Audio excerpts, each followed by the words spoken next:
अब सोचिए कि पाकिस्तान कितना डरा बैठा है कि भारत ने कह दिया कि क्या 2 कौड़ी की हरकत कर रहे हो जी, ड्रोन वोन भेज रहे हो, बंद करो ये सब। उसके बावजूद फिर कल ड्रोन भेजा है देखने के लिए कि क्या हो रहा है उधर। इधर मुनीर बॉर्डर पर ड्रोन भेज रहा है।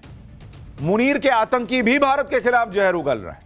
पहलगाम में धर्म पूछकर मारने के बाद आतंकी अब हिंदुओं की गर्दन काटने जैसे नफरती बयान दे रहे हैं। पीओके में लश्कर का कमांडर अबू मूसा, उसका कश्मीर पर एक वीडियो सामने आया है जिसमें वो ये कह रहा है कि कश्मीर की आजादी भीख मांगने से नहीं मिलेगी बल्कि हिंदुओं की गर्दन काटने से मिलेगी।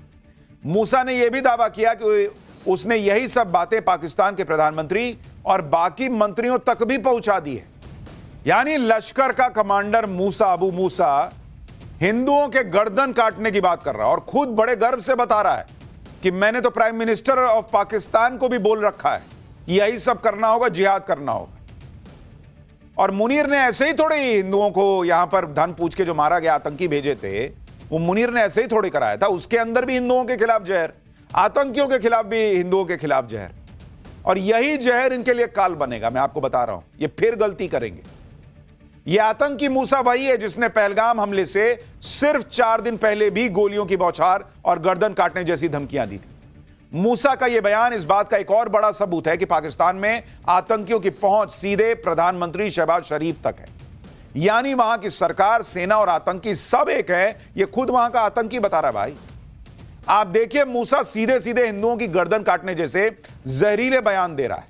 और यह पिछले साल पहलगाम हमले जैसा ही पैटर्न है। पहलगाम हमले में धर्म पूछकर हिंदुओं को टारगेट किया गया था और अब फिर से आतंकी वही साजिश रच रहे हैं। लेकिन इन आतंकियों को यह नहीं भूलना चाहिए कि पहलगाम हमले में पीएम मोदी ने कैसे हिंदुओं के खून के कतरे का बदला पाकिस्तान से लिया था। ऑपरेशन सिंदूर में भारत ने 100 पाकिस्तानी सैनिक और आतंकियों को ढेर कर दिया था। ऑपरेशन सिंदूर पाकिस्तान के लिए आखिरी वार्निंग थी और इसलिए अगर पाकिस्तान के पाले आतंकी फिर कोई हिमाकत करेंगे तो पाकिस्तान की तबाही की फुल तैयारी हो रखी है बॉस। आप सेना प्रमुख जनरल उपेंद्र द्विवेदी को एक बार सुनिए। उन्होंने खुलासा किया कि ऑपरेशन सिंदूर में भारतीय सेना ने पाकिस्तान में घुसकर उसे फोड़ने की तैयारी कर ली थी। तभी मार देते भाई, लेकिन एक लास्ट चांस दिया, फिर भी नहीं सुधर रहे। हिंदुओं की गर्दन काटने की बात कर रहे हैं लोग। भारत की सेना पाकिस्तान में ग्राउंड ऑपरेशन के लिए कैसे तैयार बैठी थी, एक बार सुनिए, फिर आपको बताता हूं कि वहां कश्मीर में क्या हो रहा है और कश्मीर में ऐसा कौन सा एक्शन हो रहा है जिसको लेकर हंगामा मचा है। और जिस तरह से हमने उनको एड्रेस किया और तकरीबन हमने उनके 100 लोगों को जो ख़त्म किया, वो सब कार्रवाई जो हुई थी वो इसीलिए हुई थी क्योंकि हमने कन्वेंशनल स्पेस को बढ़ाया। और उस 88 आवर्स में आपने देखा कि कन्वेंशनल स्पेस को बढ़ाने के लिए आर्मी का जो मोबिलाइजेशन था वो इस प्रकार से था कि कोई भी ऐसी गलती अगर पाकिस्तान ने की जिसमें कि हमें मजबूर होना पड़ा ग्राउंड ऑपरेशन शुरू होने के लिए, हमने पूरी तैयारी कर रखी थी। तो मैं यही कहना चाहूँगा कि जहाँ तक न्यूक्लियर रिटॉरिक का सवाल था, डीजीएमओ लेवल पे कोई ऐसी बात नहीं हुई थी। लश्कर का आतंकी मूसा जिस तरह से हिंदुओं को धमकी दे रहा है, वो बयान हमारे यहां इंडी गठबंधन के उन नेताओं को तो सुनना ही चाहिए।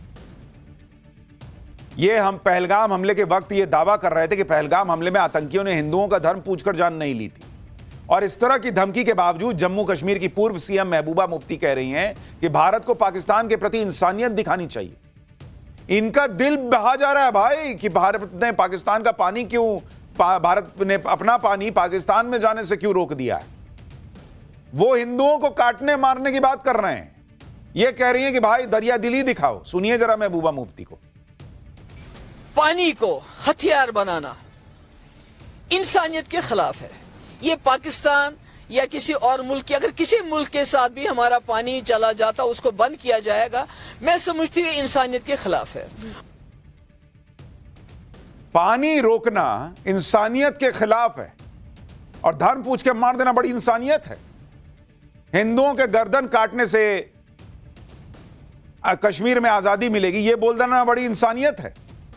पाकिस्तान में इंसानियत है जो इससे इंसानों की तरह बर्ताव किया जाए।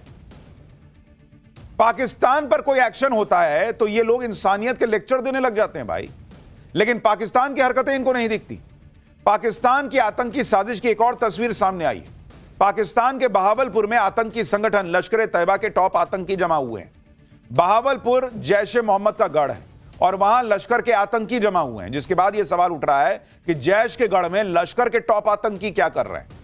क्या लश्कर और जैश मिलकर भारत के खिलाफ नई पार्टनरशिप बना रहे हैं? बहावलपुर में लश्कर का डिप्टी चीफ और पहलगाम हमले का मास्टरमाइंड सैफुल्ला कसूरी मौजूद रहा।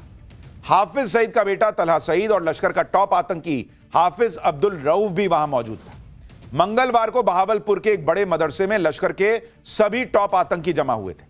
सूत्रों का दावा है कि लश्कर और जैश के बड़े आतंकियों की मीटिंग हुई है, और इसलिए मैं कह रहा हूं कि पाकिस्तान को पता है कि वो जो हरकतें कर रहा है वो मार खाएगा, इसलिए ड्रोन भेज रहा है चेक करने के लिए कि कहीं मारने की तैयारी तो नहीं आगे बढ़ गई है। इधर लश्कर और जैश के आतंकी मीटिंग खेल रहे हैं, उधर पीओके में टेरर लॉन्च पैड फिर से एक्टिव हो रहे हैं। आप ये तस्वीर देखिए, एलओसी और अंतर्राष्ट्रीय बॉर्डर पर पाकिस्तान नए डिफेंसिव स्ट्रक्चर बना रहा है। एलओसी पर पाकिस्तान के नए स्ट्रक्चर की तस्वीरें आ रही हैं। इन तस्वीरों में पाकिस्तान के कमांडो भी दिख रहे हैं। ये भी खबरें हैं कि पाकिस्तान एलओसी पर ह्यूमन शील्ड का इस्तेमाल कर रहा है, यानी आम नागरिकों को पाकिस्तान ढाल बना रहा है।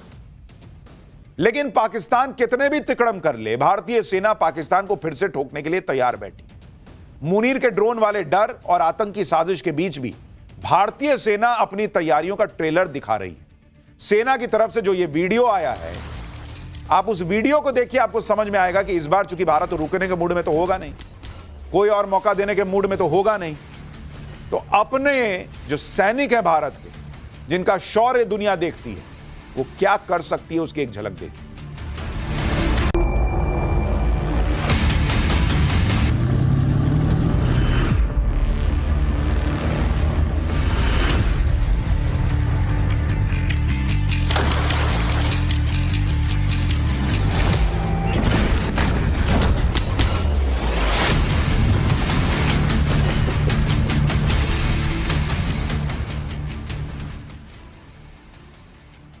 पाकिस्तान को फोड़ने के लिए भारतीय सेना तगड़ी तैयारी कर रही है। नई नई फोर्स बन रही है, नई चुनौतियों और तकनीक के हिसाब से फोर्स बनाई जा रही है, जिसमें Bhairav light commando battalion, Shaktibaan regiment, Divyastra तोपखाना रेजिमेंट और अश्वनी प्लेटून जैसी नई इकाइयों का गठन शामिल है। सेना प्रमुख ने बताया कि भारत अपनी रॉकेट कम मिसाइल फोर्स को भी तैयार कर रहा है, यानी मिसाइल और रॉकेट्स दागने के लिए अलग से एक फोर्स तैयार की जा रही है।